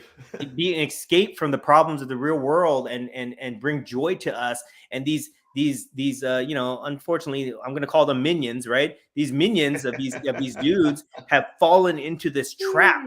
They've fallen into this content trap where they'll follow these dudes and they'll allow these dudes to make them upset and rile them up and then send them off into the world to cause problems, right? So just try shutting it down for a week, guys. Follow somebody else. There are many content creators within the hobby that truly make awesome content that brings people joy. I could name like 5 off the top of my head. Roth Cards, CV Sports Cards, Mojo, okay, Merlin, those guys from Dave and Adams, Yeah. FP is one of them. Who's Personal Finance Dad or Card Dad or whatever his name is, Justin, and then Flipping Steve. Mama Breaks. All these Mama people Breaks, yes, that make great content that you can follow and it'll make you laugh. You feel happy. That bring you joy. What's the name of the Japanese woman who does the Netflix show? What brings you joy? Maria something. Maria. When you're like organizing your house. Yeah, it gives you a spark of joy, right? A spark of joy. Yes. Yeah, you want to follow content that gives you a spark of joy, not a spark of rage. Find people that will make you happy and make you enjoy collecting in the hobby and not make you think that the world is ending, okay? Because it's not that serious. It's not that serious, guys, okay? If you get worked up about this stuff, go collect something else. Maybe go collect something that's a little bit less controversial. Go collect stamps or coins or Hot Wheels or something like that that's a little less controversial than cards. All right? Are we ready to get the comments? Oh, thank you. Yes. Okay. All right. I will get that off your chest. Okay. I just want to say hi to this guy because he messaged me on Instagram earlier. Oh, that's awesome. Jason Mendoza. Hi, what's up, Jason? Welcome to the show. Okay, we got CV Sports Adrian, CV Sports Cards. We missed you in Dallas, dude. You got to come with us next time. What's up? David Campos, LA Card Guy, digging the lava lamp. Thanks, David. Step in the box. Are the guys coming to Rosemont for the Chicagoland Spectacular? If that's the rest of the year, then probably not. Surreal Box Breaker, exactly the pricing gateway. What's he talking about? He's talking about when we go to WrestleCon, we have to have like low end cards for people to kind of just buy to start their collection. Yeah, I just sent you the information on that, Dan. So we'll talk after the show. Okay. It looks like it's even going on through WrestleMania, like Saturday and Sunday of WrestleMania. Okay. So it's quite interesting. David Campos, low end autos could grab some attention. I do agree, David. Thank you. Yeah, and there's a lot of low end autos in WWE that are like many you could get for like under $100. Oh yeah, I mean you could even the top stars you can get for that price. Collect 3D. Sup, guys? What's up, man? We missed you in Dallas. What do you think of the Simpsons 90s cards? They have remained pretty cheap. We saw one. Did you buy that one that was a PSA 10 or trade? Someone brought one to our table. I know. No. I don't think I saw that, but I don't think I got it. Simpsons is another very, very undervalued property. If you consider how many people grew up watching The Simpsons, how many people can quote Simpson lines, how many people have Simpson merchandise, T-shirts, things like that. Mm-hmm. And if you look at how many cards that they've made of the Simpsons sets, not that many. They haven't. Like Skybox made ones in the early 90s, and then like I think Inkworks or the ones in the 2000s. Yeah, and then that's it. And if you ever want to understand how valuable Simpsons cards can be, go look up the auctions for the Art the Bart Matt Groening sketch card. Goes for like $10,000 plus. $10,000. I want so badly. So it's going to be a thing, guys. Believe me. Once people start grading those cards, and you've got PSA 10s floating around, that's when you're going to see a lot of hype around Simpson stuff. I'm trying to get some myself here and there. It's not there yet, but it will be at some point, because right now the cards are just raw. And the way that the hobby is right now, we don't respect raw cards. But once we start grading them, and once they start coming up PSA 10s and things like that, you're going to see it transact a lot more, because it's just one of those things that people love. Just like with the Pixar cards, Star Wars, Marvel, wrestling, these properties, people love them. And there's a huge fan base that collects them, and they want to collect, these cards. They want to invest in these cards. So it's just a matter of time. Now, is Simpsons part of Disney now? They have been, haven't they? Well, I don't know if they're part of it, but you can watch all the Simpson episodes on Disney Plus. Okay. Yeah, that's same, because if you go to Disney World at the studio part of it, even back when it was MGM Studios, there is Simpsons around their area. Yeah, it's part of Fox. Okay. I don't know who has a license to make the cards. I think in Universal too. Yeah, they did have them as well. Yeah, but yeah, man, I would be really excited to start collecting Simpson cards at some point. I own a raw set of the 90s cards. Oh, you do? Yeah, I don't think I have any graded Simpsons cards. They pop up on eBay once in a while, but a lot of people haven't graded them. No, but they're out there. Okay, I'll pump it right now, but I'm not dumping them yet. But I've been buying the Inkworks 2001 Redemption autos of all the characters. So I feel like they're still undervalued. Yeah, I definitely think there's a play there for sure. Oh, and once that happens, all those trolls are going to come out screaming once that happens. I know, right? Yeah. Okay. How dare you? How dare you? Unorthodox. Greeting guys from UK. How dare you promote one of the most beloved franchises of all time? How dare you? Ruin it. Yeah. Instead of getting, hyped about it. Ed, good to see you, buddy. My nephew and I had fun at y'all's table, dude. I had fun with hanging out with you and talking shop with you as well. Can't wait to see you at the next one, January, buddy. Appreciate seeing you guys. They're from Houston, right? Yes, they are. Yeah, appreciate seeing you guys there. Toa, Curator Army Mount Up. Toa always loves saying that every show. Curator Army Mount Up. He just needs to do a VO for the show. Yeah. Ed, I would invest in the Dallas show out of fear of being assigned to the small rooms. Yeah, that's the fear of losing our tables always, is being demoted back to the small rooms. If you set up at the Dallas show, you have to be in the main room. Otherwise, you're going to get even less foot traffic if you're in the side rooms, or even the bigger side room. Yeah, or even in the front lobby, which I thought would get a lot of traffic. And our friend Paper Jims was in there. I thought he would get lots of traffic, but not the case. Everybody's in the main room. Purple Haze, that live stream was fun. Thanks, dude, for watching it. Did you watch all 3 hours? Sports Card Radio on the stream the other day admitted they didn't even know about you, that's the curator, until AIH kept bringing you up.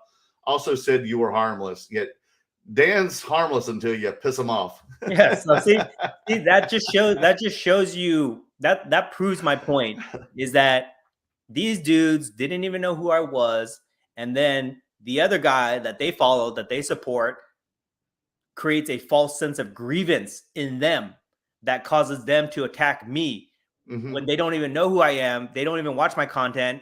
And it was pretty obvious when they were making reference to my thumbnails that they were putting, and they were saying that I was doing one thing when if they had watched the video, they would have seen that it was completely wrong. I know, right? I saw that. What their assumption is, when they said that I was pumping Marvel cards with my thumbnail, when that was actually the X-Men book that I bought at Comic-Con, they didn't even know, and they didn't even do the research. So they fell for the trap. They fell for the trap where they were following some guy blindly, and they let that dude create that false sense of grievance in them, and then they have to go out of their way to attack me, instead of talking about whatever else topics that they wanted to talk about. I'm sure they probably could have found some more productive, some more better things to talk about on their videos and things like that, but yet they have to take the time to attack me. So that's what I'm talking about, guys.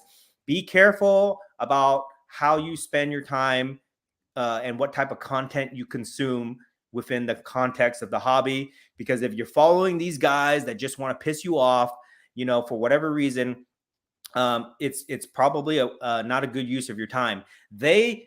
It's not really personal between any of us, right? It's we make content, and part of the goal of making content is we want to get people to view our videos, to click the like button, to follow us on Instagram and subscribe to us on YouTube and all these things, because there's a lot of associated value that comes with that. We get monetized, we get opportunities from things like that, right? So that's what these guys want. That's the only thing that they care about. And the way that they get to that goal of theirs is that they make content. And for most people, for like 95% of the people in the hobby, the way that we make content is we show off cards, we do show vlogs, we have fun conversations about the hobby, all the things that me and Merlin do all the time. But for a small percentage of people in the hobby, they're not real collectors. They are not real hobbyists. They may have been at one point in their life, but they've obviously become disillusioned for whatever reason, and they don't do it anymore. Okay, they're not part of our community. They don't go to card shows. They don't set up. They don't sell things, right? So they choose to make content that attacks other people. That is their choice on how to achieve that goal of getting clicks and likes and things like that. Very small percentage of these people, they're the trolls. Okay, I call them hobby curmudgeons. They're curmudgeons. If you guys don't know what that word is, go look it up. Curmudgeon, it means a person with a bad attitude. Okay, they are hobby, I know a lot of those. They are hobby curmudgeons, and that's how they choose to make their content, because they're not creative enough. They're not creative enough to make funny reels on Instagram or make or short videos on TikTok. All they know how to do is make basically like these videos criticizing people, these long form videos criticizing people on YouTube. That's the extent of their creativity. And when they have nothing else to talk about, they attack other people. They have to find targets to attack because they got nothing else to talk about. And that was a perfect example of what happened between those trolls. Okay.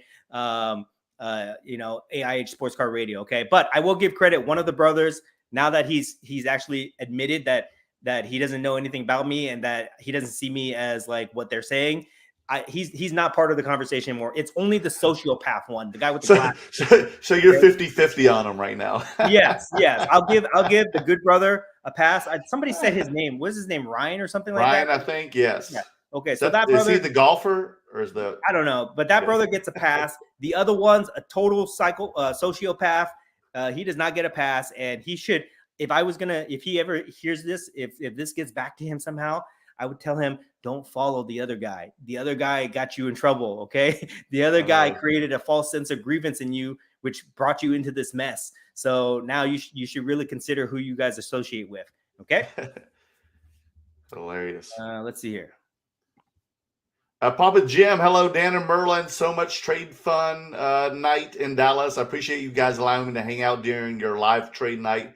Live stream from the Dallas Card Show. What a blast. Yeah, and he was glad you came up and spoke to the viewers and us and, got involved and engaged in the conversation with us on the live stream. A lot of fun. I don't think I've ever seen you up that late at the trade night before, Papa Jim, until this time. Right. But he is one of our, favorite viewers, and he was there live. Purple Haze, any thoughts on the new Super Mario Brothers movie coming out? That's coming out, I guess, the beginning of the summer of 2023. Yeah. Chris Pratt is one of the leads in it. It checks all the boxes for me. Yes, in terms of nostalgia, popular IP, big fan base. I think the movie is going to be really cool. And when the movie comes out, I think people are going to try to buy Super Mario cards. Which, by the way, we saw some modern Super Mario cards. Remember those? I took a picture. Yeah, where were they from? I forget what they. Totally had forgotten about that until you brought it up again. They were. I took a picture of it so I can do some research, but those are going to be really interesting. So, they were. Oh gosh, yes and no, and they were like brand new. Yeah, and he already got them graded, and a lot of them came back like right PSA 9 and 10s. Believe it or not, Panini makes Super Mario cards. So, but they were kind of cheap, and they're imports. They're like I don't know where they came from. but these inserts have some kind of like cool effect to them Oh, that they make look them look like they're awesome. like $1,000 cards. Yeah. So I'll just tell you guys right now, when I get my hands on this stuff, you guys are gonna see a little bit more Super Mario Brothers action on this channel for sure. It's gonna be a lot of fun. Yeah, those were really awesome. Yeah. Oh, here it is. They're 2022. Yeah, Panini. That's what it Panini says. Super Mario Brothers limited edition. Yeah. So hopefully the movie's good. If the movie's good, then those cards are going to be really popular. These movies, they tend to not be that great, in my opinion, because they go away from the source material. But right, the trailer looks really good, so we'll see. I have high hopes for it. If it's a box office bomb, then I would worry. But if it's a huge hit, then and the kids and the families love it. They're going to build a Super Mario Land in Universal Studios like next year or something like that. Really? They have one in Japan. And if you guys want to see something really cool, just YouTube Super Mario World Japan. You will see it. It's awesome. And when it comes to America, people are going to love it. Yeah, it's got to be because, Mario Brothers has become a huge franchise for the past 40 years now. Jordan Riker. Hi, Merlin and Dan. What's up, Jordan? CV Sports Cards. Merlin, come on, man. You need another Superfractor soon. Adrian, do you even own one yet? Does Adrian have one? See, I will, brother, because Series 2 comes out soon. You guys don't know this, but there's a low-key beef between CV Sports Cards and Merle World Cards. They're both they're trying to get to 1,000 subscribers. I'm almost 800, and I'm just about 20 away from 800, and when that happens, I will be doing a big giveaway. Yeah. 800, I promise you guys, I will not let y'all down. I'm sticking to that story. Loco Card Collector. It was good to see you guys in Dallas. Likewise, brother. Loco Card Collector again. AIH is harmless because nobody follows him. Well, he does have a lot of subscribers, though. Loco Card Collector plus AIH still hasn't learned how to look into the camera. No. Yeah, and his personality is so freaking amazing. Like he puts Dan to shame with his personality. Right. Oh boy. It reminds me of a SNL sketch comedy. Right. We're gonna get we're no doubt we're gonna get a reaction video to tonight's live for sure. Yes. Let's see. Purple Haze, Curator lives rent-free in AIH's head. You have said that before. That's hilarious. I don't live rent-free, guys. I'm the landlord. Okay. Ooh, the landlord. You're the super. I own that head. Okay. I'm the landlord there. The super pumpinator. Mm-hmm. Local Card Collector again. I wish you guys had wax for sale. I would probably enjoy ripping Star Wars wax. We probably will soon. I mean, we do have it every now and then. I've sold all mine at this national. Dan sold a bunch of Star Wars Galaxy Chrome and other Star Wars boxes throughout this year. Wax is a very interesting play. Wax is a thing that I see that always manages to sell. Usually, like every time I put usually boxes out, I usually move them pretty quick, which surprises me sometimes. Like even at the Del Mar show, I had 3 Pokemon ETB boxes, which I had been holding on to for a while, and I sold them. And nobody knows me for Pokemon. I didn't have any Pokemon in my case. I just happened to have those boxes that I put out, and people bought it. So wax is definitely an interesting play. I might get some of these too. I bought this next to the Pixar. Did you open these up?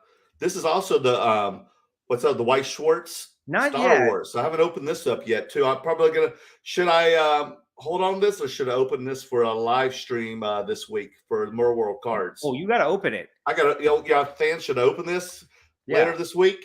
Okay, I'll put a post up and I'll open this and I'll open up the. Are you going to open a box? What about the T206 box? Guys, we hadn't brought that up yet. I bought a box of it because it said 20 packs or one box. I think one box. No, you bought a case. No, this is a box of 20, and I thought it was 20 packs in a box. But if you look in here, they're like boxes, but only one box is considered a pack. But how many cards come in there? It looks like this. How many cards are in there? I don't know. I can't see. Look at it. You got to get the magnifying glass. 10. It says 10. You want me to open one right now? Yeah, let's do it. Would y'all like to see it, folks? This is a world exclusive, guys. World exclusive. Let's do it. I just got this over the weekend. Arrived from Topps while I was in Dallas. So let's open a pack because I'm curious to see what these look like. I know they look like the T206 tobacco cards, so maybe I'll pull a Honus Wagner Darth Vader mashup. Let's go, guys. Pump it up. So let's pump up some Star Wars T206. So this is a pack, folks. Right here. T206 Tops. I bought it directly from the Tops website. Okay. Okay. Make sure you give us a good look at it in front of the it camera. looks like it's a condom box. TMI, I know. Not Magnum size, guys. Not Magnum size. Oh, shut up.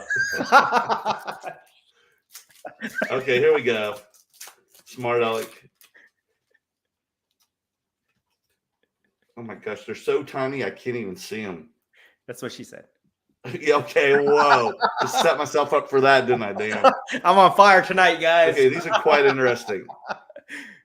Okay, who is that? I don't even know who that is. Dude, I have no clue. My vision is... That looks like Foxy Brown. I know, right?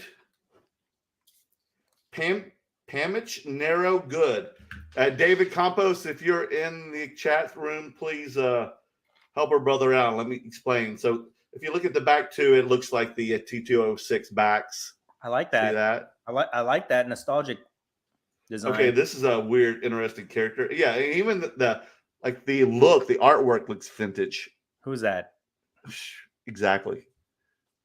Okay, don't know who that is. It says Pal or something. Okay, don't know. What's it say? It is raining hard here. Okay, you know this character. You know who that is? Bib Fortuna. Right. Yeah. Okay. Okay, hold on here. And you kind of know this lesser supporting character. Who's that? Obi-Wan? Is it? No, it looks like him. It's Lobsan Terra. Okay, I don't know him. Oh, well, you know who this is? Or the actress. I forget what her name is. This is from the Force Awakens character. Okay, that's General Holdo. Laura Dern's character, right? Yeah. Then it's Admiral Holdo, right? Yeah, Admiral Holdo. Vice Admiral, yes. Mm-hmm. Oh my goodness. Oh, you know who this person is too. Oh, Jane Erso. Okay. Right. Rogue One. Very cool. Mm-hmm. Any inserts? You don't get like numbered Not cards? yet. Not yet. Saul Guerrera. Cool. Right. Oh, here we go. I have an insert, but this is not it yet. There's that Android dude, whatever his name is. Android dude, right? Lobot. Yeah. Okay. Okay. This is must be a blue parallel one. Okay, so that's your insert, the parallel, right? Who is It that? says Chancellor Villacham. That kind of looks cool. That reminds me like what's it called? Despicable Me or something, like that artwork. It does. Yeah, I think that looks cool. It looks Even like the artwork looks very vintage. Yeah, I like and that. And then I have the last but not least, this is an orange parallel. Okay. Who's that guy? It says General Veebs. Okay. Is that numbered? Any of these numbered? Yeah, well, if it is, I can't see with my bare eye. General Veers. General Veers. I remember that name. I'm surprised they didn't give you. There's no numbered cards in here.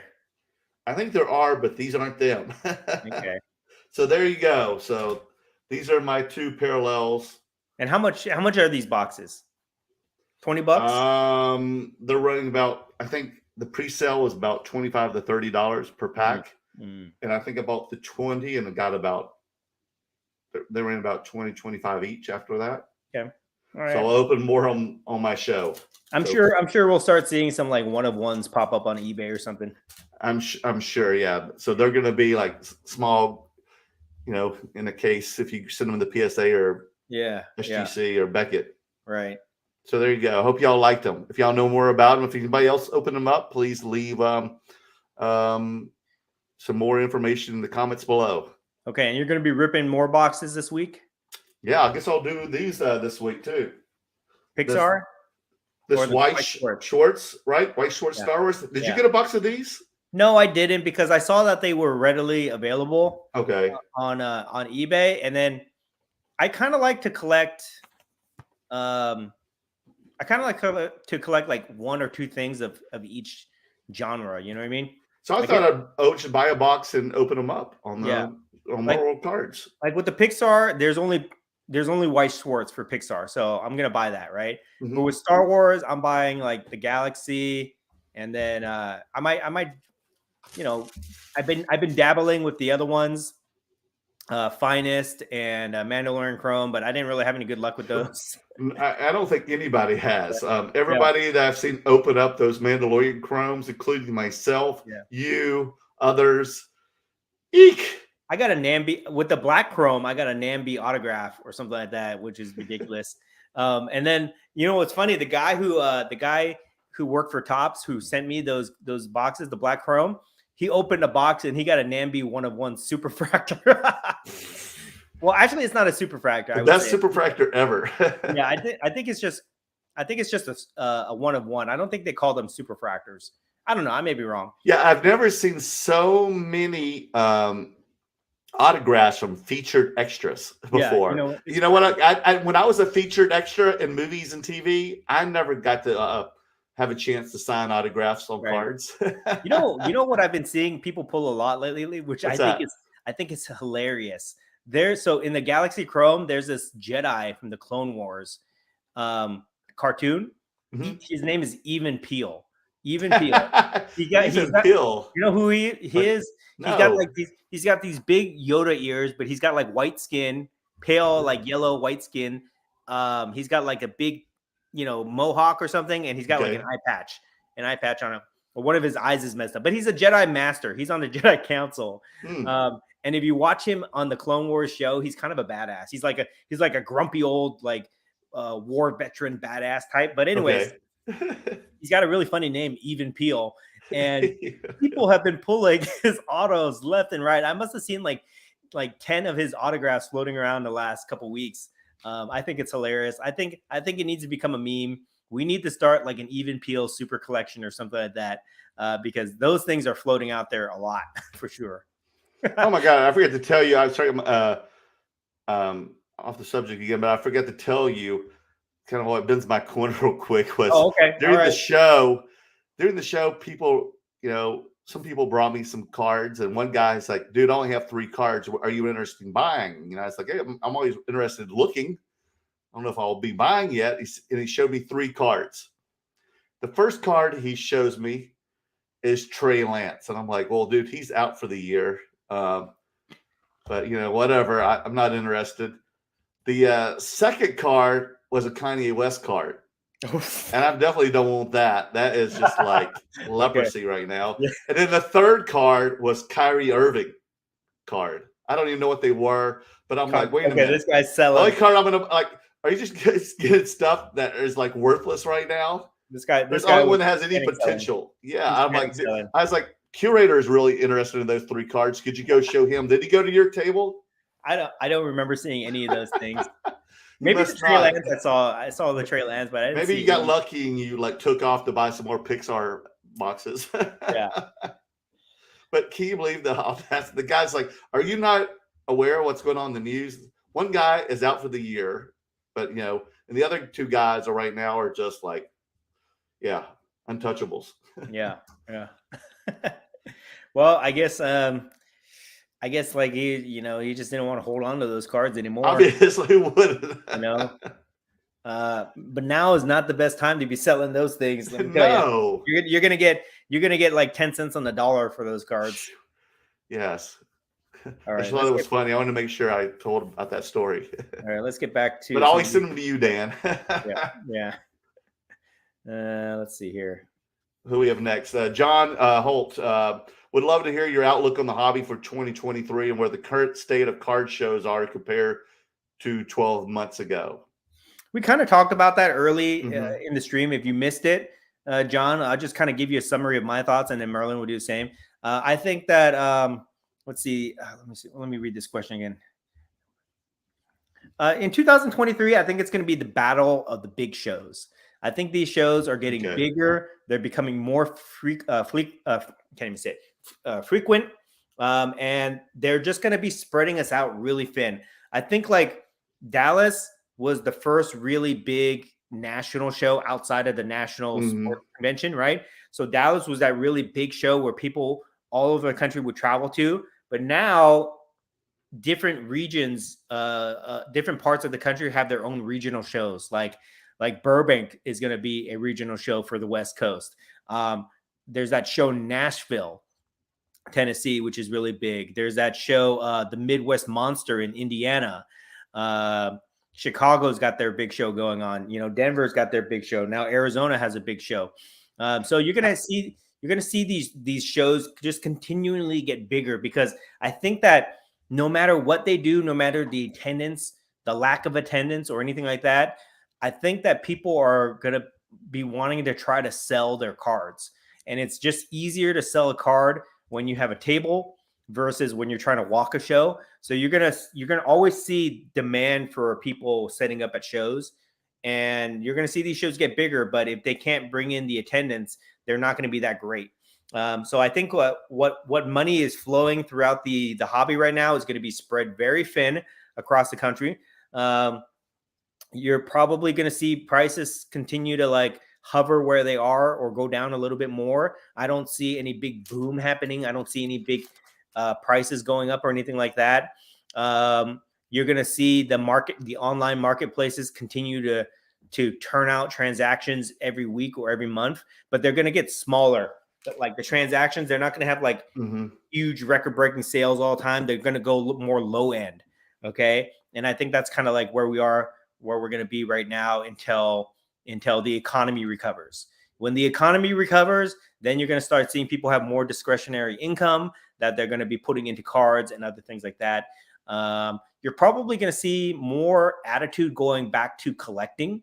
Like the attitude the last 2 years has been like profit first, money, money, money. You're probably going to see people go more towards collecting, buying things that they like, trying to obtain grail cards that they can sit on for a couple years. Yeah, that's kind of like where I kind of see it. What do you think, Merlin? No, I mean, I totally agree. I mean, it's kind of plateaued. Like I said, it's not going to be like it was the beginning of the year. You and I have already, realized that we're not going to have like such great, sales that were just ridiculous off the chain. It's going to be a little more realistic, especially with everything going on closer to holidays. The economy and things like that, and just the hobby in general. People have just been a little more choosier, pickier, a little more frugal. That it's just not going to be just big spending. Some guys not going to come anymore with just a roll of $20,000 cash and so how much do you want for everything? Mm-hmm. That was happening at the beginning last year, but you're not getting that anymore. People are just going to buy, one or two cards, or, buy what they like, buy what they want for their own hobby, not for flipping or, quick money. Because that's not going to it's going to be a little tougher to do that, because you got to put work into your sales, folks. You have to put work into it. You can't just post it or take it with you and everything you have in your display case is going to sell. Yeah. One thing I'll add to that, and we'll get to next comment here, is I think that the people that can survive the hobby winter for the next year, the businesses that can survive the next year, I think they're going to come out, on top when the hobby gets that next rush, that next influx of money.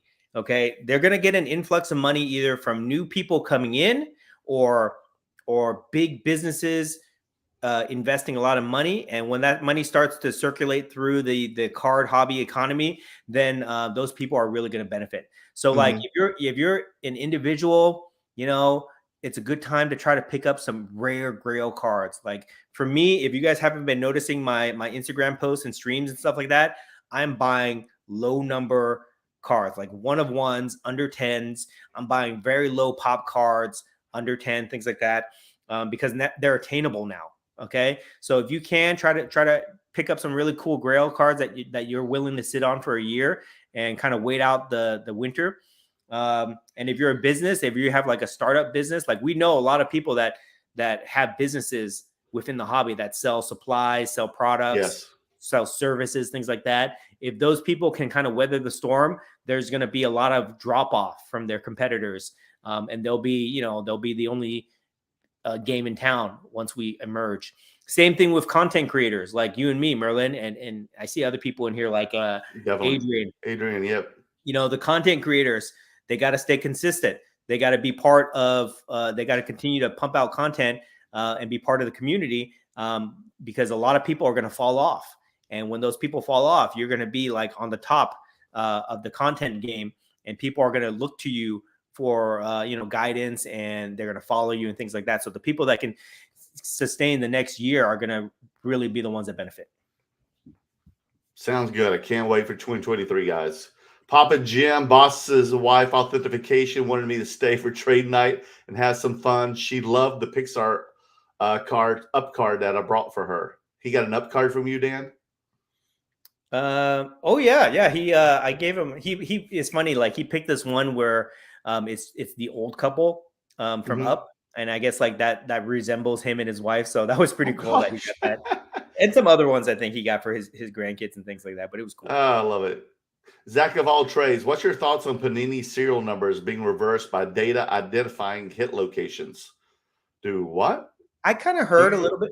I heard a little bit about that. About like you're able to read the barcode and figure out if there's a kaboom in the box. Yes, people were telling. That's what that's about. Okay, people were telling me this. Is this a rumor or is this a fact? I mean, I don't know. I really don't follow those type of stories a lot, to be honest.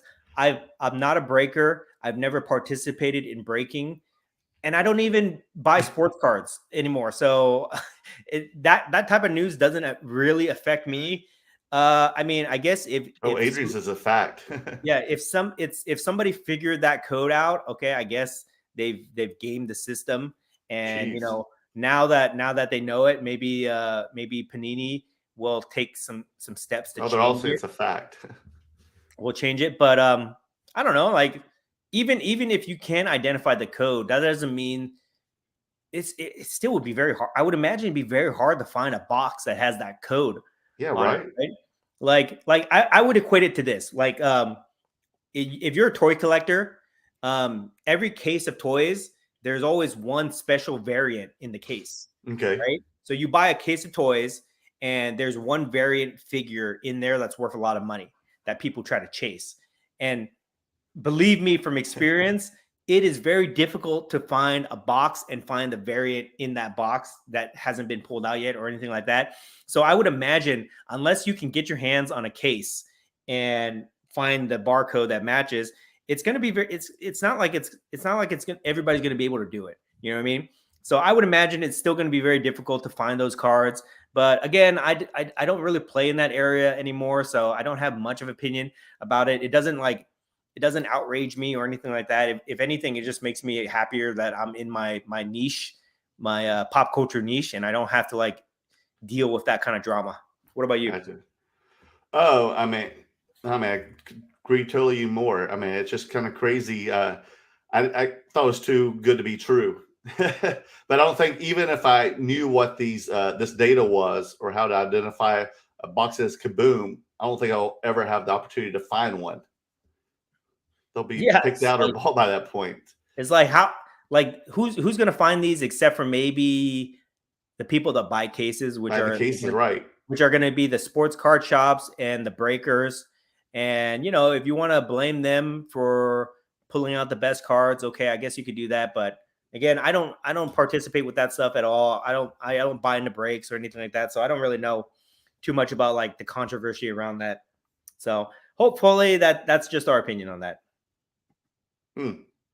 Yeah, has any of the viewers actually found a box and knows what this code is and found one themselves? It'll be interesting. Let me know. Armand, non-sports and niche sports is where it is right now. That's what we've been saying the last year, guys. That's what we've been saying the last year, and we're going to continue to talk about that because that's like our thing now. So, the people that follow us, if you start to pay attention to those trends, you'll probably see what we're talking about. Yeah, I mean, we've already said at the beginning of the show that wrestling has definitely picked up a lot. I mean, just we'll get to the next comment, but just go to our live stream that we did at Dallas Dallas, and just look at the experiment that we did The excitement. when we put those Pixar boxes out in front of people. That, like, we literally said in our stream that this is an experiment. We're gonna put these boxes out there. We're gonna see what the reaction was like, and you'll see how people react when they see different things than sports cards. Yeah, we have people all around our table like getting involved in this and opening up packs and buying, boxes and wanting to buy the singles and everything. And it was like we put little to no effort into it. We were just happy ourselves to open this up for the live stream. John, any grail cards that have come down enough that you are eyeing to make a move, or if they keep creeping down, you're going to get it? Anytime I can find a superfractor, I'm going after it. Yeah. That's my thing. Superfractors for wrestling and Star Wars. Yeah. Marvel. Or high grade PMGs. Yes. Adrian, rumor is that breakers may have known all about it and juicing customers. Well, I mean, if that's the case, then that's really unfortunate, but I think that's going to hurt their reputation. But right. Again, I mean, I don't buy in the breaks. I've never bought in the breaks. I'm not a big gambler in that regard. So I've never experienced that myself. Ooh. Okay. It's a few more comments where you are. Yeah. A few more comments and then we'll wrap this up here. Who do we have next? I think everybody's talking about this. Yeah. Everybody's talking about this. So I guess this is the code. This is the code that we're basically look for a foil with NCO 5960 or NC 05961. We just told everybody what the code is for a foil. What's a foil? So the hologram sticker on it, I think. Oh, okay, for the foil on the wrapper, right? Yeah. Oh boy, we just how you broke the code. How easy is it to find a box that has that code? Like everybody's going to be looking for this code now on these. So basically, if it ends in 60 or 61 on the foil hologram on the wrapper, then you basically have a Kaboom. Okay. Supposedly. So is Kaboom the only chase card in those sets, or like are people not going to buy the boxes? We need to know a little bit more about this before we can comment, because I feel like honestly, to me, it's not that big of a deal. But again, I don't participate as much as other people, so I need to know a little bit more about this scandal, because once I find out about it, I'm going to make some memes for sure. Toa, look at Toa. He leaves a comment right afterwards. See what he says. A Hitman Rips tested it. It worked on the box he identified. However, his other box was better than the box with the Kaboom. Yeah, so not all Kabooms are great, I guess. I mean, I like Kabooms. If I can get my hands on a couple of them, I probably would add them to the collection and things like that. But I don't know. I don't think it's like that big of a deal. I could be wrong. I don't know. John Holt, curator, you've been bringing up toys recently. What are the toys you collect and toys that are popular to collect? I love anything from the late 80s and early 90s. So G.I. Joe, Teenage Mutant Ninja Turtles, Star Wars. What else do I collect? Transformers. That's the main things that come to mind. But basically anything from the 80s and 90s, I have a little bit of everything. Sometimes I'll post pictures of my toy shelf so you guys can see all the stuff I have. But basically anything from like the late 80s to mid 90s are all the things I love. And now these toy companies are making like higher end versions of these IPs. So they're making like high end versions of Power Rangers, Ninja Turtles, G.I. Joes, and things like that. So any of that stuff. But if I had to pick one thing that I love the most is probably G.I. Joe. That's my favorite toy line. The little ones, the 80s ones, right? Yeah, the little ones. The micro ones. My favorite ones of all time. I'm buying graded versions of these toys now, guys. It's going to be a thing. Believe me. Maybe not within the next year or so, but graded toys are going to be a thing. So I'm trying to pick those up while I can. And those are pretty cool, But really, I love any type of toys. Every time I go to Target, I go down the toy aisle and I look at all the cool stuff there. I love toys. If I had a bigger house, I would definitely be more of a toy collector than a card collector, but they just take up too much room for sure. So they sure do. I've had to like really stop buying toys because I just don't have the room. It makes me feel like a hoarder when I have all these boxes just piled up. But that's my first love. Love it. Yeah, I mean, you and I have that age gap where, to me, when you say GI Joes, I think of the tall ones with the fuzzy hair. I had all those, Dan. I had them all. I was a those things are worth kid. a lot of money too. I wish I still had them, man. Yeah. Oh, Yeah. and I also had like the Planet of the Apes ones too. Those things they had the kung fu grip like this. Yeah, they had the flocked hair. Mm-hmm. Yeah, the fuzzy afro hair. Yeah, and I even had the $6 Million Man dolls. And with the hole in the back of his head where you could see through his eye, right? Yes, the bionic eye.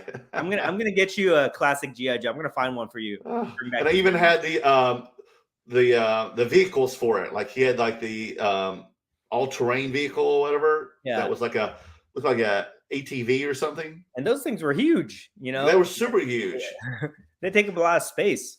And you won't. I mean, maybe you do know. I was pretty wild kid. When I finally got older, when I didn't need the GI Joes, I buried them in the ground and stuck firecrackers in their mouths and blew them up. Oh no! That's where my GI Joes went. That's why they're so valuable now, because they didn't survive.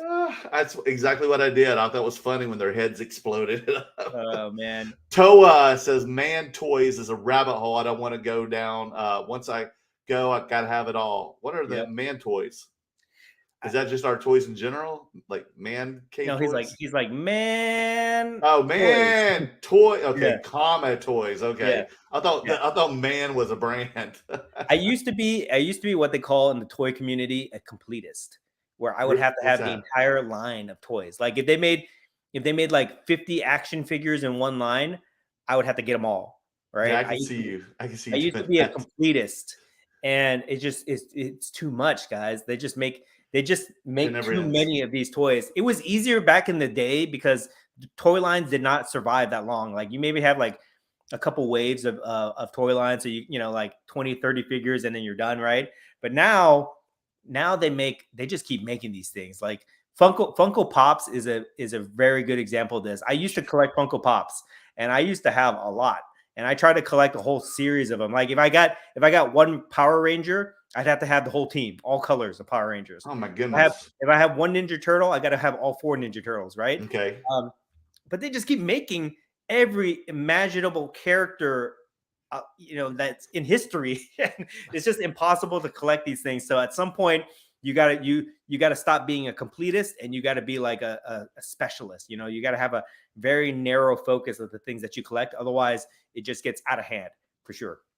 Yeah, I don't know if you've ever been. There's a store in Little Tokyo that has all the Funko Pops, and it's like huge. Have you ever been to that one? No. And I've never seen. So that's when I was like, realized, man, there's one for like everything. Don't send me down that rabbit hole, because I stopped collecting Funko Pops, and I don't want to get back into it. Once in a while, if there's one rare one that comes out, I'll buy it. Like the most recent one I think I got like Turbo Man for Christmas, because I love that movie Turbo Man, and there's only like one in that series. So okay. I'll buy that one. Right. But don't send me down that rabbit hole, because it is a slippery slope. And if you don't believe me, go talk to AIH. Look how many pops that guy has in his background. Now, has he pumped and dumped any of those lately? Who knows? I don't watch his content, so I don't know what he talks about, but I have seen some screenshots where he's got he must have like hundreds. Yeah, I've seen them in his back, his background. I was like, does he have a Funko store or something that he runs? Somebody told me that he's like a distributor for that stuff and he sells it. I don't know. I wish he would make more content. He probably would be way more successful, way more popular if he made content about reviewing Funko Pops, right? Yeah, I'd be very curious to see why he owns all those. Not just give him, and I wouldn't give him shit or anything. I would just be like, oh, this is very interesting. It's I would watch it. I would watch it because he would hold my interest, because I'm like, oh, he does collect. This is pretty neat. What does he have that I don't know of? Yeah, so maybe if I know he's watching this, because he takes copious notes of every live stream, because he makes reaction videos to it. So I know he's watching this. Okay. Raul, if you're watching this, all right, try to pivot. All right, my best advice for you, if you value my opinion, my best advice for you, buddy, is pivot your content into talking about Funko Pops, and I think you'll find your niche there.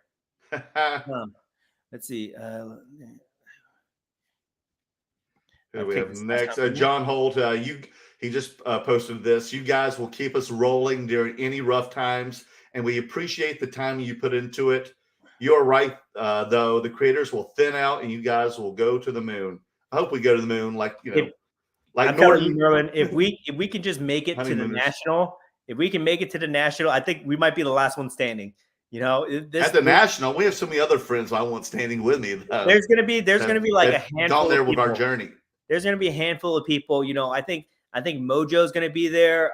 Rock Carr's gonna be there. Brian's obviously gonna be there because he's with us. Yeah, we got Brian, Cindy League Investors. We got Paper Gems. We'll probably have Adrian hanging out with us then. Yeah. So, but like in terms of people that do content creation, like daily, like us, I think if we can just make it to the national, which seems like a very, very far away time right now, if we can just make it there, I think we'll be one of the last ones standing. So hopefully you guys all support us, everybody, and we'll wrap it up after this. But everybody that comes into our live every week, everybody that watches it on the replay, thank you guys so much. You really, it feels like we're building a community, right? Of people that appreciate this type of content. So we definitely appreciate all the support that you guys give us all the time. And that's the motivation that keeps us going. So hopefully our goal right now, for me anyways, my goal is to just make it to the national next year. And then I think that will be, then we'll reevaluate where we're going with this. Yeah. We already have our booths booked already. So we're just going to have to get we need to get our hotel room right now, Dan, if we want to win across the street. So you better do that soon. All right, last comment, and then we'll wrap this up, guys. Adrian, so guys, is this the last show of the year? This is not the last Between Two Slabs of the year. Oh, no. It's the last, out of town card show of the year. But we'll probably get together at some local shows and walk around. Yeah, but we're not stopping Between Two Slabs. No, guys. This is like we've built this up all year long to be where we are now. Okay. So we're going to continue to host these weekly podcasts every week because I use this as a therapy session. This is where I can I can get things off my chest and just vent and share all my cool stuff with you guys. So I need this. I need this podcast for sure. I need you, Merlin, to be here. Yeah. Well, that's what we said. We're going to work on some other stuff besides just an out-of-town card show. We're going to be putting together this Star Wars curated night at DAP Sports Shop on Melrose. So be looking forward to that pretty soon. Right. And we feel a very much needed. I feel like we provide a service for people where we just ramble on for a couple hours and people just run the show in the background when they're working, doing stuff, washing dishes, sorting cards. They need us. They need us to drown out the sound. We're like the white noise. They need us to be the white noise of the hobby. So I take that responsibility very seriously, and we will continue producing this show until one of us dies. Oh my goodness! Don't say that like that. That sounds horrible. I'm just finally getting healthier again. Yeah. Hopefully somebody picks up this show and we can become like a big sponsored thing or something like that. Yeah. Who knows? Maybe next will be on Netflix. Panini. I know you guys are watching. Please hook us up. Hope maybe Netflix. yeah. There we go. We should be Netflix. We should be on Amazon Netflix. Prime. I'll take any other. Ken, let us know. Hook us up on the show. I'll work for free. I will work for free. Okay, just give me a little cameo so I can have my name on the screen. Oh well, before we go, I did like your reasoning. I was telling Maria last night about how you. I was like, I want to go to see WrestleMania. I've never been before, and you said, well, the only way I would go, Merlin, is if we're in the first few rows because I want to have posters up that have Between Two Slabs or handles on there because I see it as free advertising investment. Yes, but I was like, dude, those are $4,000 or $5,000 tickets. You're like, what's $4,000 advertising? Because the entire world will see us. Yes, it'd be worth it. Would you guys like to see us? Would you like to see me and Merlin at WrestleMania holding signs that says Between the Two Slabs? between two slabs at WrestleMania. And Dan will have me wearing some ridiculous, singlet, wrestling singlet and headgear. Yes, we'll dress up. We'll dress up in costume too. Okay, if you guys like Lordy. to see it, let us know. Maybe we'll see what we do. We will fundraise. We'll fundraise to get tickets to be there for everybody, and we'll live stream. Maybe they'll let us live stream from there. Yeah. Okay, so with that, guys, we'll wrap it up. Anything you want to plug, Merlin? Yeah, myself. Narcissistic person I am. Just kidding. So check me out at Merle Cards on YouTube. For the Curator Army who hasn't, please join the Merlin Maniacs, because Merlin Maniacs are part of the Curator Army, folks. So we're all one and the same. So go over to my channel as well. I know you might be watching on Curators, but just give me a subscribe, okay? Subscribe and smash that bell button. And also go to my Instagram, Merle Cards, and follow me and help and support a brother out. 1,000 subscribers. And I'm telling you, Merlin, take Adrian's advice. Do the YouTube Shorts. I will. I'll get that this week. I'm home now, guys. I'm recuperating from my neck procedures and all the traveling, so I'll be doing that soon. And I'm just 20 away from 800. So when I get that 800, folks, we'll be doing a raffle for a bunch of giveaways. I promise you that. You heard it here. Yeah, and then with me, guys, just follow me on Instagram. I'll be making some funny memes that try to entertain you guys this week of all the things that have been going on that we talked about during the show. Also, I will continuously post coupon codes for all the people that I'm working with to get you guys discounts on all the products that you guys need. Pretty much the code for everything is going to be Curator, but go check out Market Movers, the Star Wars Index. That is my personal list of cards that I recommend for you guys to start off your collection. So go check that out. Even though that guy AIH made a whole thing about conflict of interest, he doesn't even know what he's talking about, because that is my list. Okay. That is my list of cards that I think are the best. And he's trying to say that, that's wrong. So, screw you, but go check that out. Use the coupon code Curator for that. We've got discounts for slab mags, for graded guards, for phantom displays, for Zion cases. We got it all for you guys. We reached out to these people to get these discount codes for you. So take advantage of that if you guys need any of that stuff. Okay. If not, thank you guys for hanging out with us. I know we did a really long one, 2 hours this time. We had a lot to talk about. As always, and we will see you guys next week. Next Tuesday. See you guys. Bye-bye.